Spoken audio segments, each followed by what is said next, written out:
Jasmine রোজ, যশোর নারী উদ্যোক্তা প্ল্যাটফর্মের অ্যাডমিন। 2020 সালে যখন করোনাকালীন সময় চলে তখন কিন্তু মেয়েরা ঘরে বসে খুবই হতাশাগ্রস্ত হয়ে যায়। অনেকের স্বামীদের চাকরি হারা হয়, তো তখন কি করবে ভেবে পায় না। সেই চিন্তাভাবনা নিয়েই আমি শুরু করি 2020 সালে যশোর নারী উদ্যোক্তা প্ল্যাটফর্ম নামে অনলাইন একটা প্ল্যাটফর্ম। সেখানে সকলে কেনাবেচা করে এবং আমি চেষ্টা করি প্রত্যেক বছর একটা করে মেলার আয়োজন করা, যেন আমার ঘরে বসে উদ্যোক্তাদের প্রচার হয়, তারা ঘরে বসে আর্ন করতে পারে। কতটা এখানে স্টল আছে? এখানে হচ্ছে 44টা স্টল আছে। এখানে এখানে কি কোনো বয়স সীমা আছে কিনা? না, এখানে কোনো বয়স সীমা নাই। ঘরে বসে যে কেউ কাজ করতে পারে। আর আমি সবাইকে বলবো, প্রত্যেকটা নারীকেই বলবো যে নিজে স্বাবলম্বী হও, ঘরে বসেই কাজ শুরু করো। অনেকে রান্না ভালো পারে, অনেকে হাতে সেলাই ভালো পারে, যে যা পারুক সেটা নিয়েই সবাই নেমে পড়ুক কাজে। আমাদের অনলাইন প্ল্যাটফর্মে চলে আসুক, এখানে স্বাধীনভাবে পোস্ট করতে পারবে এবং আমরা বিভিন্নভাবে সাহায্য সহযোগিতা করে থাকি একজন উদ্যোক্তাকে। এই উদ্যোগ নিয়ে আপনার যতগুলো দোকানদার আছে এদের অভিমত কেমন? অনেক ভালো, কারণ এখান থেকে তাদের হয় কি প্রচারণাটা হয়, পরিচিতি পায়, তখন ঘরে বসেই ওরা অর্ডার পায়। এই মেলাতে যারা আসে অনেক বিজনেস কার্ড আছে, কার্ড নিয়ে যায়, পরে দেখা যায় যে বিভিন্ন ধরনের পিঠা, ড্রেস, হ্যান্ডিক্রাফট এগুলো অর্ডার পায় তারা।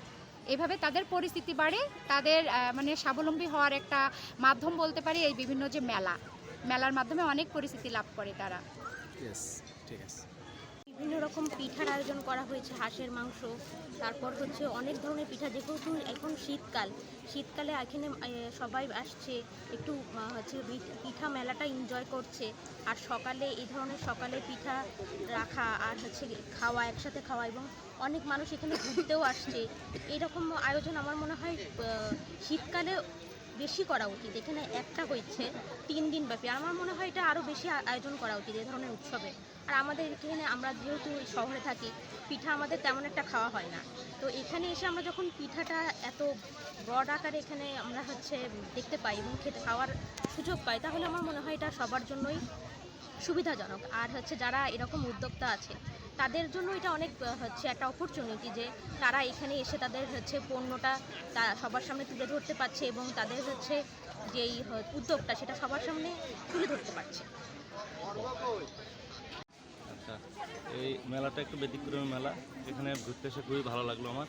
এই মেলায় একটা বিশেষ জিনিস দেখলাম যে এখানকার স্কুল কলেজের ছাত্রছাত্রীরা যারা আছে, ছাত্রীরা, তারপর গৃহিণীরা, তারা তাদের নিজেদের পণ্য নিয়ে এখানে বসছে।